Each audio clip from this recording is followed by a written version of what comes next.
Welcome to The Explainer. Can you believe it? Just a few days ago, it felt like the world was on a knife's edge, literally moments away from a massive war between the United States and Iran. But then something totally unexpected happened. Today, we're going to break down the incredible story of how this conflict was reportedly stopped not by a superpower, but through a very risky, very high-stakes diplomatic play from Islamabad. Okay, so let's set this scene here. To really get why this deal is so significant, you first have to understand just how close we were to the brink.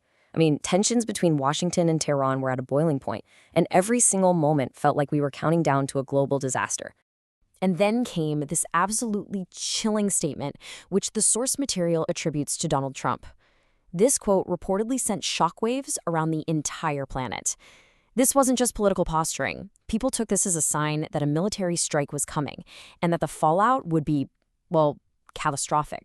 And this timeline? Wow, it really shows you just how fast things were moving south.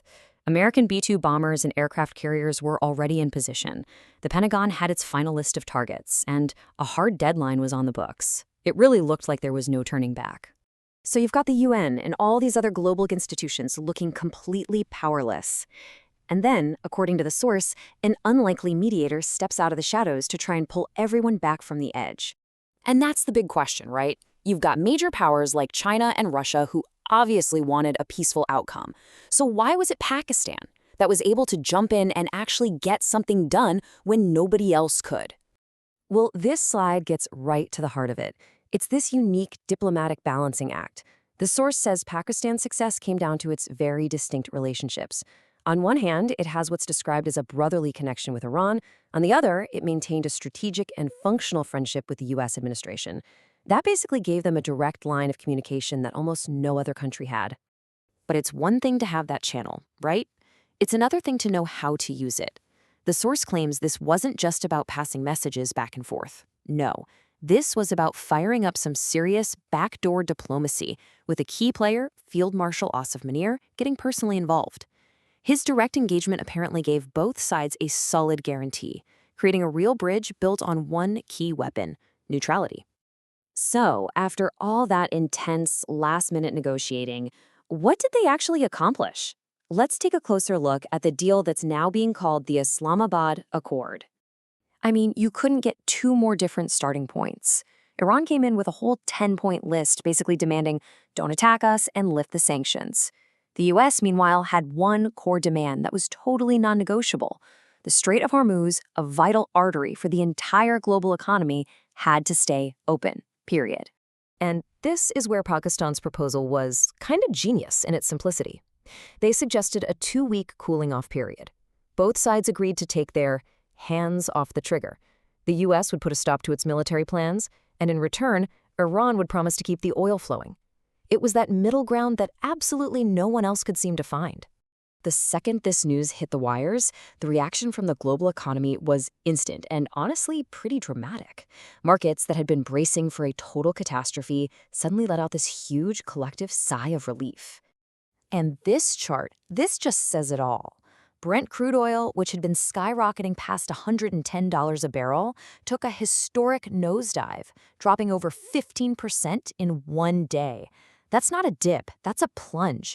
It was like the market literally pulled itself back from the abyss. And it wasn't just oil. That wave of relief washed over stock markets everywhere. From Wall Street to Tokyo to Seoul, we saw some of the biggest one-day jumps of the entire year. And get this, Pakistan's own stock exchange, which had been in a free fall, clawed back a mind-boggling 8,000 points. So, as you can probably imagine, a diplomatic bombshell of this size got people talking. And the reactions from around the world, well, they were intense, and they were all over the map. The praise was coming in from all over. The source points to international news outlets calling the plan unbelievable and quite extra stuff. Social media was apparently blowing up with hashtags calling for a Nobel Peace Prize. I mean, pretty wild stuff. But not everyone was celebrating. The source highlights a completely different story coming from Indian media. It quotes commentators there who were deeply skeptical, calling the deal fraud and two-faced double dealing. You can just feel the disbelief. They just couldn't square it with their view of Pakistan. So what does this all mean in the grand scheme of things? Is this just a one-time fluke?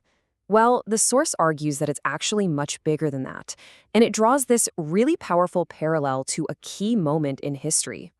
Yeah, they connect this 2026 accord all the way back to the 1974 Lahore Islamic Summit. That was a moment when Pakistan's leader at the time, Zulfikar Ali Bhutto, brought all the leaders of the Muslim world together. The argument here is that this modern deal is basically reviving a 50-year-old legacy of diplomatic bridge building. And that really gets us to the core argument of the source material, that this single event has fundamentally repositioned Pakistan on the world stage. It's proven itself, the argument goes, to be not just a nuclear power, but a diplomatic powerhouse, one that's essential for keeping the peace. But here's the thing. After all the negotiations, the market rallies, and the global reactions, the source leaves us with the biggest, most important question of all. A 2-week ceasefire is, well, it's just 2 weeks. It's incredibly fragile.